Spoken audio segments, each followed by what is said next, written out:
सत्संग जी प्यार से कहिए धन्यकार।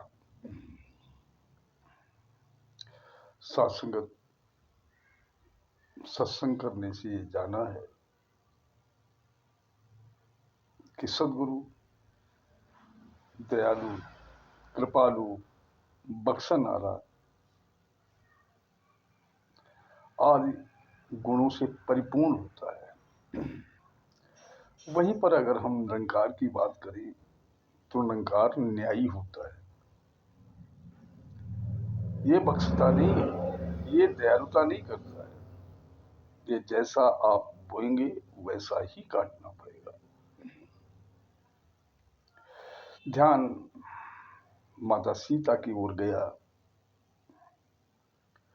और ये उस समय का वर्णन है जिस समय भगवान राम वन को जा रहे हैं।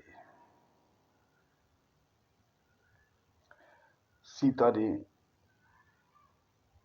अपनी नैतिक जिम्मेदारियों को समझते हुए प्रभु राम के पास आती हैं और वन जाने के लिए निरंतर आग्रह करती हैं। एक लाइन याद आ रही है, सीता राम से कहती हैं कि जिह बिन देह नदी बिन वारी, तैसे ही नाथ पुरुष बिन नारी। हे प्रभु, जैसे जीव के बिना देह का कोई अस्तित्व नहीं है, पानी के बिना नदी का कोई अस्तित्व नहीं है, इसी तरह पति के बिना पत्नी का कोई भी अस्तित्व नहीं है। मैं आपके साथ वन को चलूंगी। भगवान राम वन के अनेकों कष्टों को सीता को बताते हैं, सीता को समझाते हैं।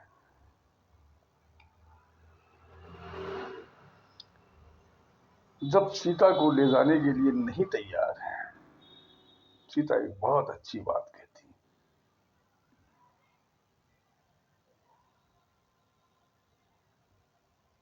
कहती है कि प्रभु ये कष्ट हमें नहीं होंगे।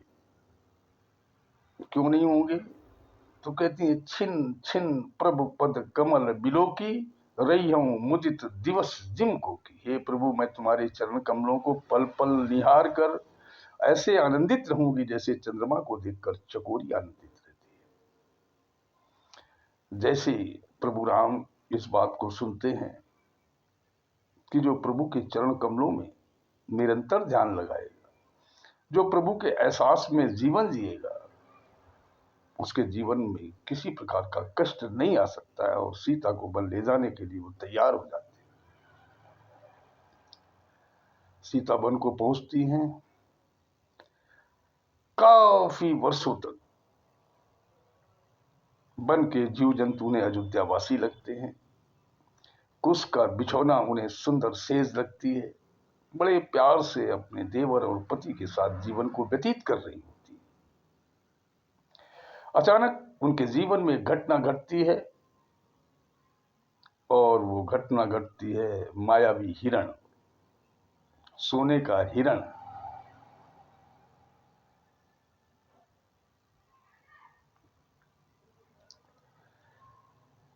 जैसे माता सीता सोने के हिरण को देखती हैं तो उस पर मोहित हो जाती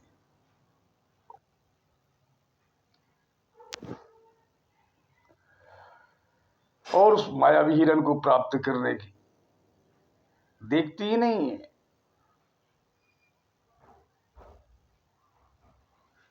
देखते ही मोहित हो जाती है और प्राप्त करने की चाहना करने लगती। महात्मा तुलसी लिखते हैं, सीता एक रुचिर मृग देखा, अंग अंग सुमनोहर वेशा।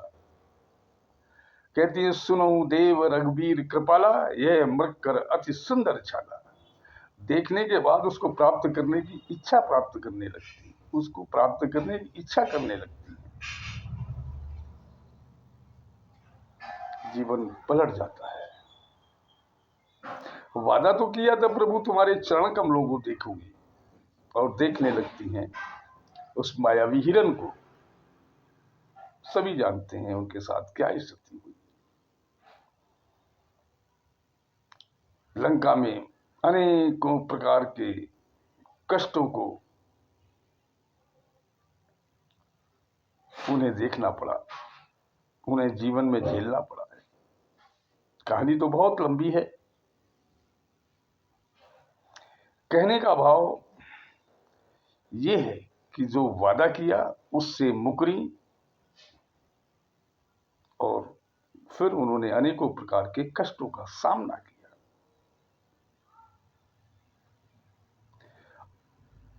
कर्म का बिगड़ जाना ही मनुष्य के जीवन में सबसे बड़ा कष्टकारी होता है। दूसरी ओर देखें, राजा दशरथ चक्रवर्ती सम्राट, स्वयं प्रभु, भगवान राम के पिता, लेकिन जब उनके मृत्यु के समय कोई भी पुत्र उनके साथ नहीं था। काफी दिन तक तेल के कड़ाह में उनका शव रखा रहा। भीष्म पितामह, उन्होंने अपने जीवन में कोई भी कर्म खराब नहीं किए थे, कोई भी गलती नहीं की थी, लेकिन